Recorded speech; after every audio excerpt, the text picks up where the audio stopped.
ஓம் சக்தி. அன்பு குழந்தையே, இந்த ஆடி வெள்ளி அன்று உன் வீட்டு வாசலில் நிற்க வைத்த காரணத்தை உன்னிடம் கேட்க வந்தேன்.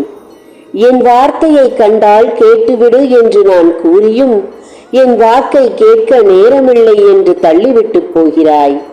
இதோ உன்னிடத்தில் பேசுவதற்காக எத்தனை நேரம் நான் காத்திருக்கிறேன் தெரியுமா? என் வாக்கு உன் செவிகளில் விழ வேண்டும் என்றுதான் பொறுமையாக காத்திருக்கிறேன். வேண்டாம், விட்டுவிட்டு போய்விடலாம் என்று நினைக்க எனக்கு சிறிது நேரம் போதாதா?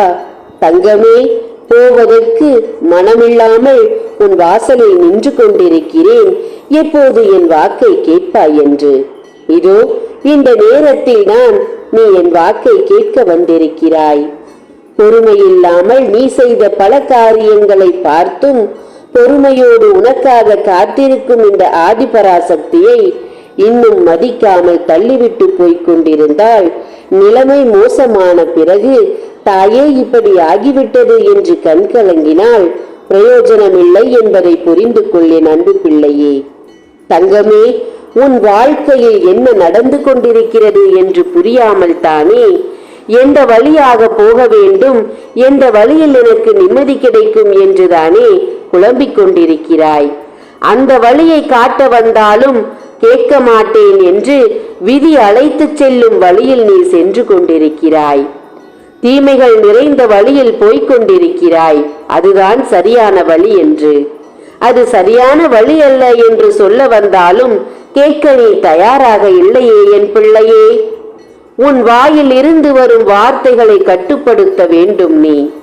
நீ அதிகமாக பேசும் ஒரு வார்த்தையை நீ உடனடியாக நிறுத்த வேண்டும். பிள்ளையே, என்னை கட்டி போட்டிருந்தான் ஒருவன். என்னை கட்டி போட்டிருந்த அவனை கட்டவிழ்த்து வந்து அவனை அழிக்க வந்திருக்கிறேன் நான் இப்போது.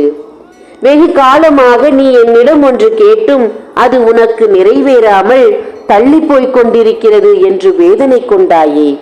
சாதாரணமாக அது தள்ளி போகவில்லை. ஒருவன் தெய்வ சக்தியை கட்டி போட்டிருந்த காரணத்தால் தான் உன் வீட்டுக்குள்ளும் உன் கைகள் மீறிய காரியம் நடந்து கொண்டிருந்தது. அந்த காரியம் அத்தனையும் என்னெல்லாம் நடந்தது என்று உன் ஆழ் மனதிற்கு தெரியுமே. அது அத்தனையும் ஏன் நடந்தது என்று குழம்பித்தானே இருந்தாய். இதோ இப்போது சொல்கிறேன் கேள். இந்த ஆடி மாத வெள்ளிக்கிழமை உன் வீட்டிற்கு நான் வந்திருக்கிறேன் என்றால் என்னை கட்டி போட்டவனை கட்டவிழ்த்து நான் அவனை அழித்து விட்டுத்தான் உன் வாசலை மிதிக்க வந்திருக்கிறேன் நான்.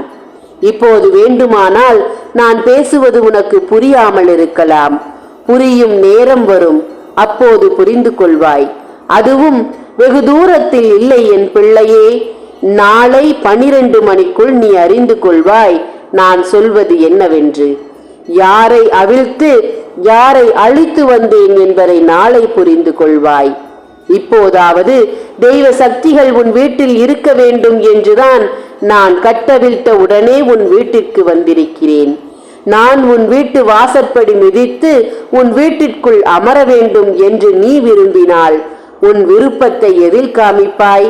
பிள்ளையே, உன் கைகளில் இருக்கும் இந்த காணிக்கையை இந்த ஆதி பராசக்திக்கு செலுத்தி உன் நம்பிக்கையை எனக்கு காட்டி என்னை உன்னிடம் வரவழைத்துக் கொள்ளேன் அன்பு பிள்ளையே. தீய சக்திகள் அழைக்கும் இந்த நேரத்தில் என்னை அழைத்து விடுவுடனே. ஓம் சக்தி. நன்றி.